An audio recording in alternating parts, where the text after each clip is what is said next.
Well, the major policy announcement in the speech is, of course, the American Families Plan. He will also use the speech as an opportunity to talk about many of his other priorities, including police reform, immigration, gun safety, his ongoing work to get the pandemic under control, and to putting Americans back to work. Welcome back. Big night ahead. The White House says we should expect to hear a lot about the president's latest spending plan during his joint address tonight. Iowa Congresswoman Ashley Hinson will be one of the few members there to see it in person. But first, she joins us live with what she's hoping to hear from the president. Good morning. Thank you for being here.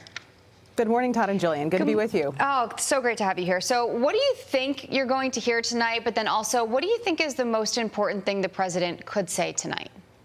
Yeah, well, I'm looking forward to hearing what his plan is to chart a new course for our country, because at this point, the last 100 days have been spent with policies that are disrespectful to taxpayers and ignoring the crisis at the border. So I'm hopeful that he presents some real solutions for how to tackle those problems. We have to rein in this reckless spending. If there's one thing that we've seen in this first 100 days, it's that Biden has a blank checkbook, or so he thinks, and so we have to make sure that we're turning that spending spigot off.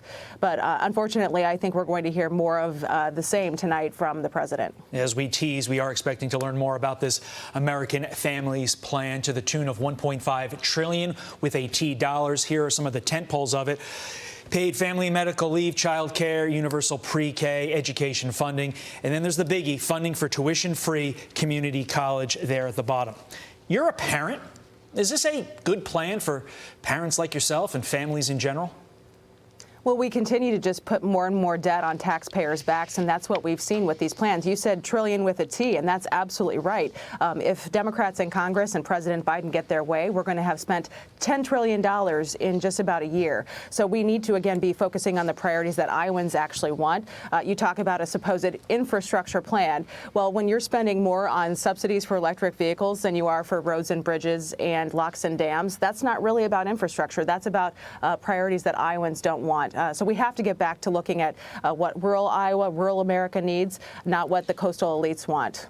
So there are some Republican congressmen who are demanding to know the cost of the migrant surge. And we can go ahead and pull up this clip here. And this reads, quote, President Biden's immigration policies have encouraged historic levels of migration to the border, exacerbating to the national security, humanitarian and public health crisis.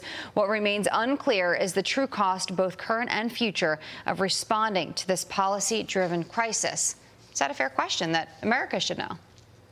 Absolutely. I went to the border to peel back the curtain on what was happening down there, because as we've seen, if it's out of sight, it's out of mind. President Biden and Vice President Harris still have not been down to the border. Meanwhile, when we're hearing from the sector chief down there that their pop-up facilities that they've had to, absolutely pop up literally to respond to this border crisis are costing $24 million a quarter. Meanwhile, we're taking our border patrol agents from the border where they should be defending us against the cartels, and they're having to literally change diapers in these facilities. So I think it's time taxpayers do see the true cost of this, because ultimately they're footing the bill, and we need to make sure that our Customs and Border Patrol have the resources necessary to keep us safe, because every state's a border state, and right now the cartels are winning this battle and taxpayers are the losers. Yeah, Congresswoman, I get to be the bean counter during this segment. Let's go over some more numbers, specifically with regard to the migrant surge cost. You see $530 million, that's a biggie there, for quote-unquote family endeavors. Just a lot of money in the millions there, Congresswoman. Have we ever gotten an answer as to why it is appropriate to spend this money on illegals and not the residents of Iowa, not the residents of the U.S. of A., the people that are living here, the citizens who are legal?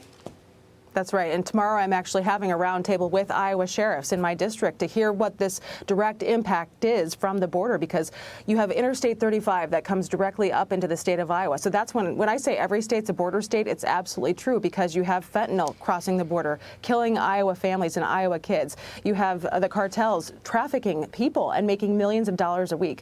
The cartels in just the Del Rio sector alone, which is the one I visited, we're making about $11 million a week just on people. So this is absolutely a crisis at the border. Biden and his policies are absolutely accountable. We need to end catch and release. We need to continue to focus on building our border wall and keeping our America families safe. Well, we know it was early to wake up, but we thank you for joining us this morning. I know it's going to be a late night tonight. Congresswoman Ashley Hinson, thank you very much for your time. Thank you.